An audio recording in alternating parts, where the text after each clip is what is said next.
Hola, buenas tardes.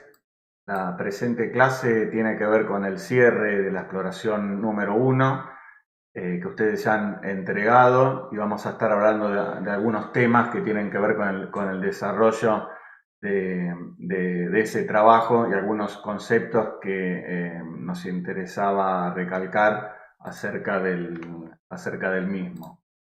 Eh, Bien.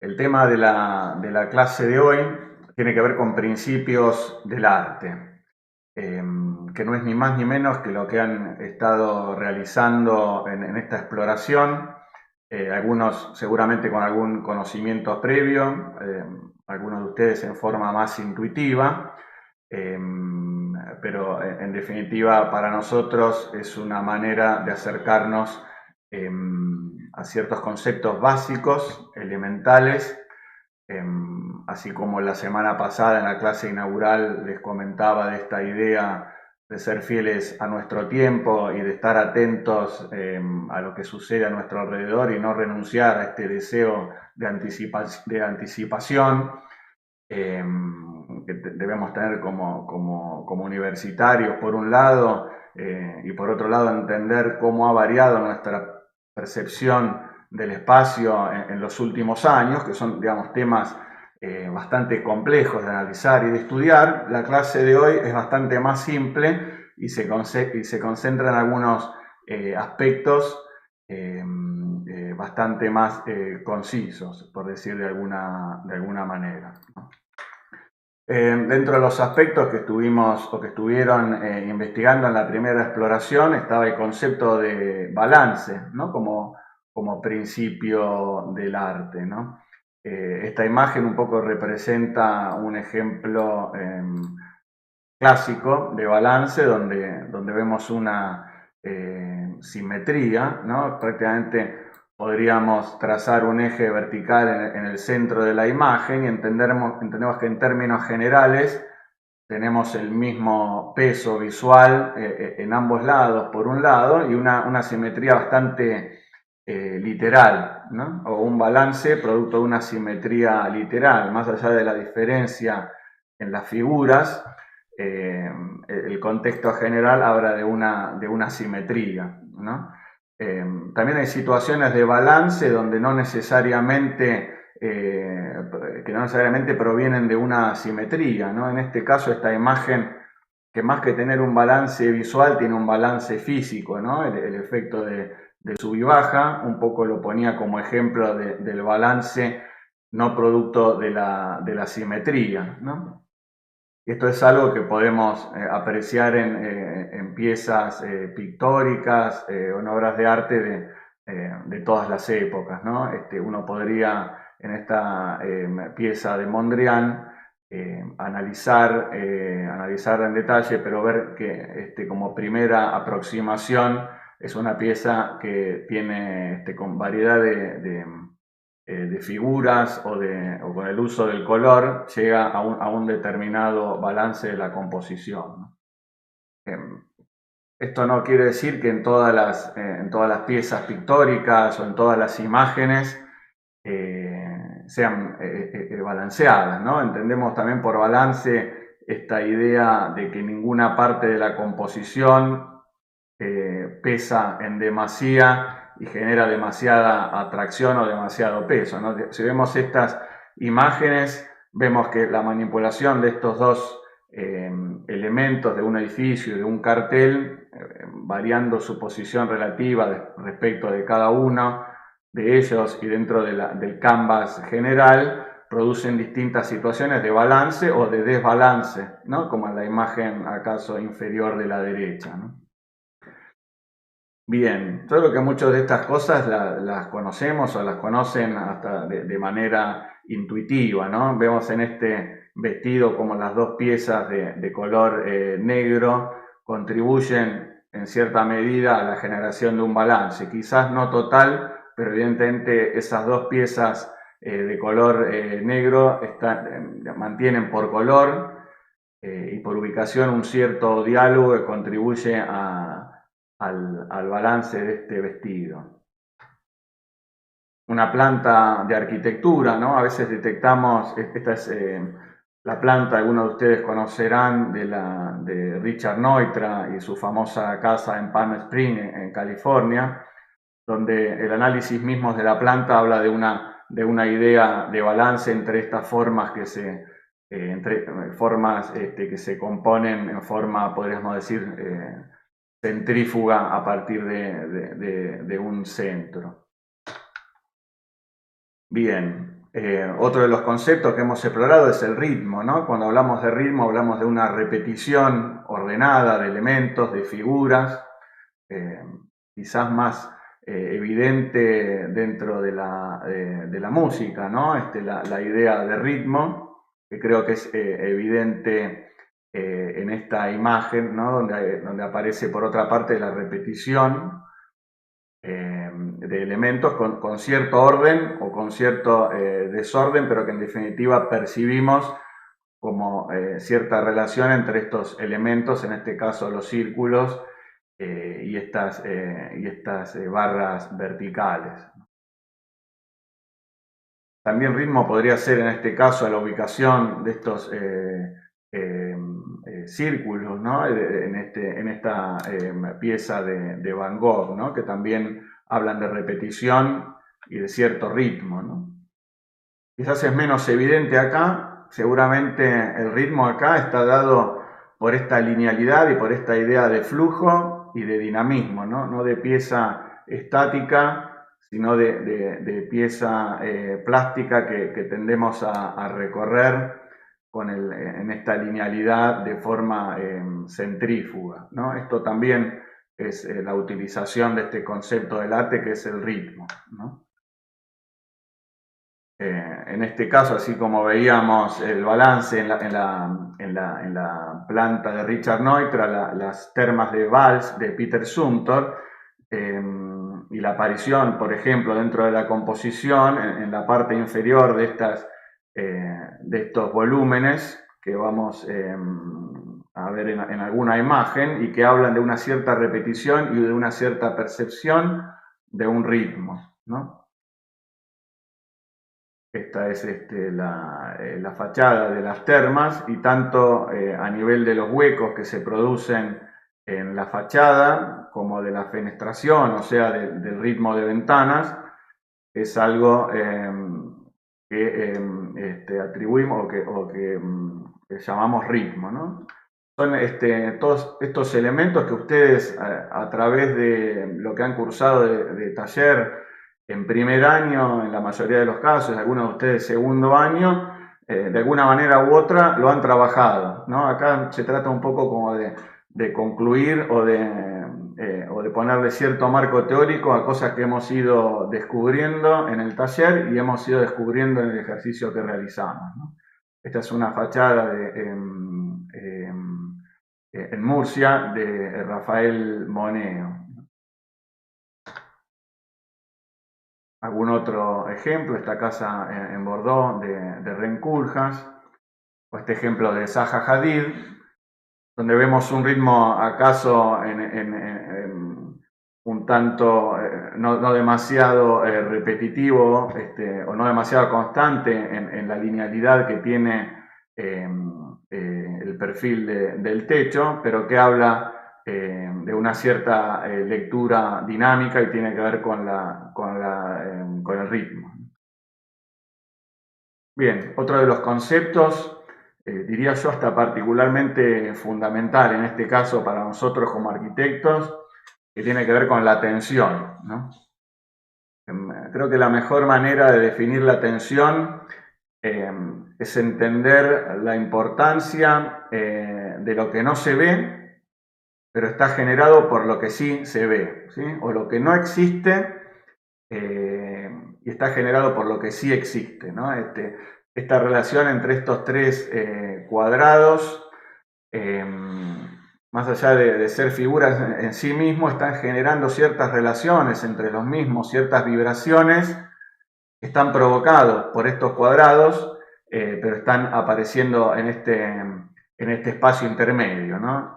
Otro de los conceptos que seguramente, hasta intuitivamente, hayan comenzado a estudiar y a trabajar con cada proyecto de arquitectura, ¿no? Veamos esta pintura donde el cuerpo de esta mujer parece estar orientado en cuanto a sus brazos, sus piernas y el torso en general hacia la derecha de la imagen, y por otro lado vemos que la mirada está orientada hacia el otro lado, ¿no? Entonces ahí es donde aparece este concepto de tensión, de esto que no se ve, pero esa fuerza hacia el lado opuesto del cuerpo de la mujer, hacia la izquierda, me hace, para comenzar, imaginarme que está mirando algo que está sucediendo quizá fuera de escena, ¿no? Creo que es una buena imagen para representar este concepto de lo que no es visible, pero está presente, ¿no? O esta imagen donde vemos digamos, siempre en cualquier imagen en realidad nos serviría para analizar varios de los conceptos del arte, ¿no? Acá aparece inicialmente un contraste entre el foco preciso de estos 4 jugadores de fútbol y un fondo que aparece fuera de foco y hace que ese contraste realce la situación de figura de los jugadores y de la pelota con el fondo que aparece en un segundo plano, ¿no? Y más allá de la presencia de los jugadores, como en la pintura de la mujer que veíamos anteriormente, vemos esta serie de elementos invisibles que tiene que ver con o este elemento invisible que tiene que ver con la tensión, ¿no? La tensión siempre tiene una direccionalidad, ¿sí? Una dirección.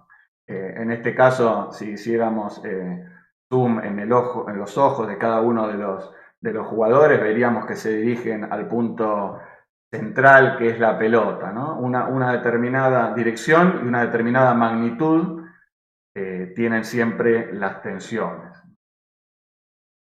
También, bueno, este es un ejemplo quizás más complejo, ¿no? Porque lo seleccionaba como ejemplo de tensión por una serie de motivos, ¿no? También acá existe una tensión por la diferencia en esta pieza escultórica de Duchamp entre esta rueda de bicicleta, que es un material que está construida con metal, y la pieza del banquito, que está construido con madera. Entonces aparece una relación también de cierto contraste y por otra parte de cierta tensión entre la estabilidad de esta pieza del banquito como elemento que tiene 4 patas, que habla de cierta firmeza, y lo dinámico, si se quiere, de la rueda de bicicleta.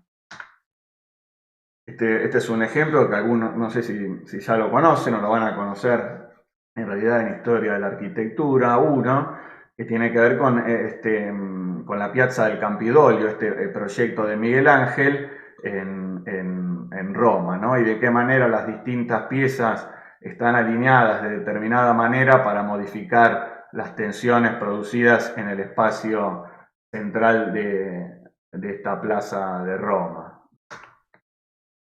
Bien, otro de los elementos o de principios básicos tiene que ver con el patrón. Digamos, que ustedes saben, es la repetición en una determinada pieza, obra de arte, o en realidad el concepto de patrón es aplicable a muchos campos, ¿no?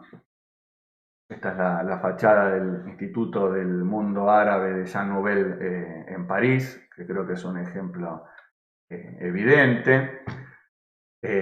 O esto que es el orfanato de Aldo Van Eyck en Ámsterdam, donde aparece esta idea no de composición cerrada, sino de determinados patrones que se pueden repetir casi indefinidamente para que crezca la composición. Otro de los conceptos del arte es la unidad o la armonía, ¿no? Donde cada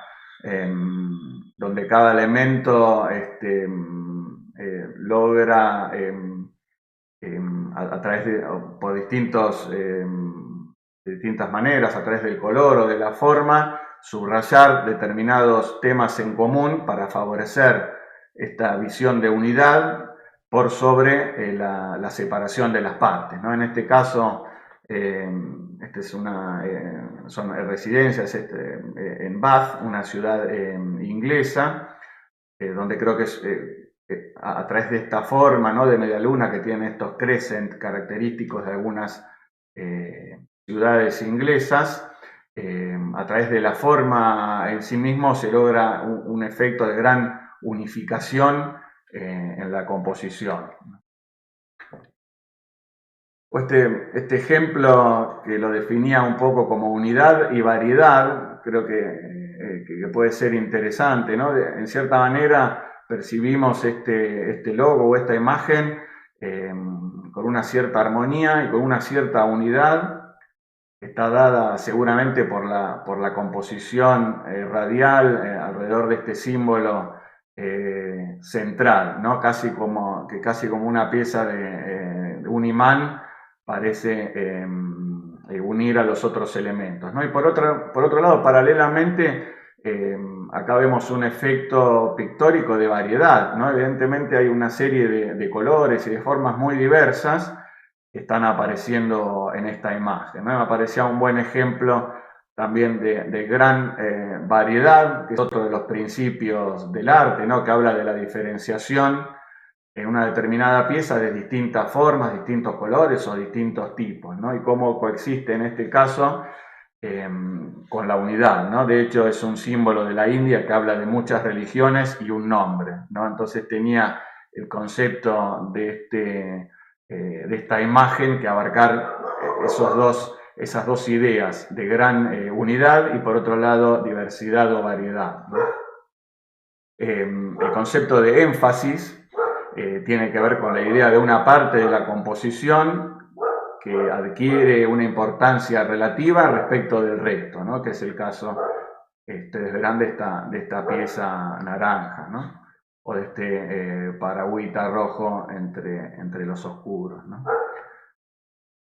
Esta pieza, por ejemplo, vimos un par de ejemplos más simples. Acá, de qué manera esta mujer protagonista de esta escena adquiere o tiene que ver con el concepto de énfasis. En parte por el color, digamos, tiene un vestido blanco, la iluminación, evidentemente, si analizáramos en detalle el modo en que está iluminado el cabello y el vestido o la manta que tiene por debajo, tiene una iluminación aparentemente diferenciada respecto del resto para lograr esta idea de resaltar la figura humana en este entorno, ¿no? Con otro ejemplo que es un proyecto, una imagen de un proyecto de OMA, de Rem Koolhaas, ¿no?, donde hay evidentemente una situación de contraste o de énfasis en este espacio ahuecado que revela el interior del edificio respecto de la cáscara oscura del envolvente, ¿no? Un concepto relacionado con el énfasis es el contraste también, ¿no? Y un ejemplo también bastante simple, ¿no? El contraste es uno de los también elementos o conceptos fundamentales, a veces a través del color, ¿no?, como en esta réplica de una pintura de Van Gogh, que es Venecia, y el contraste aparece evidentemente entre los colores, ¿no?, más fríos del cielo o del agua y que toman en la parte central de la pintura colores mucho más cálidos, ¿no?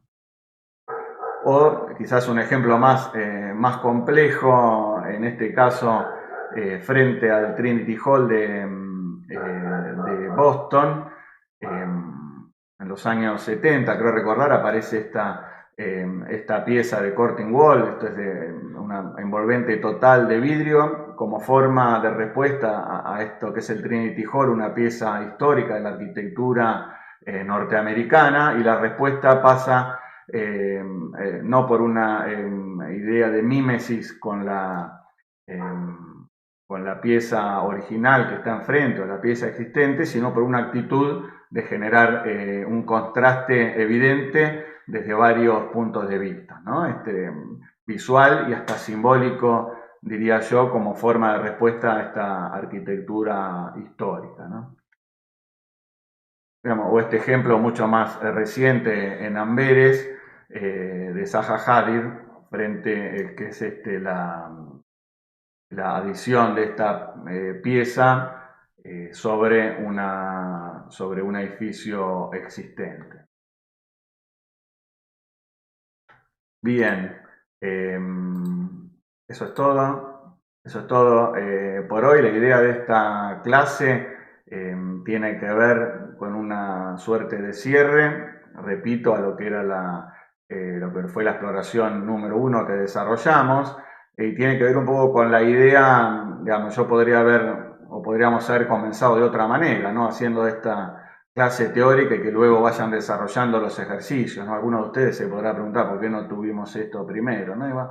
Eso tiene que ver justamente con la idea de transmisión pedagógica que intentamos llevar adelante, donde en forma paralela vayan aprendiendo a la vez que van haciendo y por otro lado tengamos sustento teórico, ¿no? Entonces, esta clase es una manera de conclusión, pero sí nos interesaba que inicialmente lo exploraran con sus propias herramientas estos temas y que no sigamos un proceso lineal donde después de tener este sustento teórico vayan a desarrollar seguramente con mucha menos espontaneidad el ejercicio. Bien, no mucho más por ahora. Luego vamos a estar presentando la nueva exploración, que es la exploración número 2, perdón, que tiene que ver con 3 vacíos. Bueno, seguimos en contacto. Chao.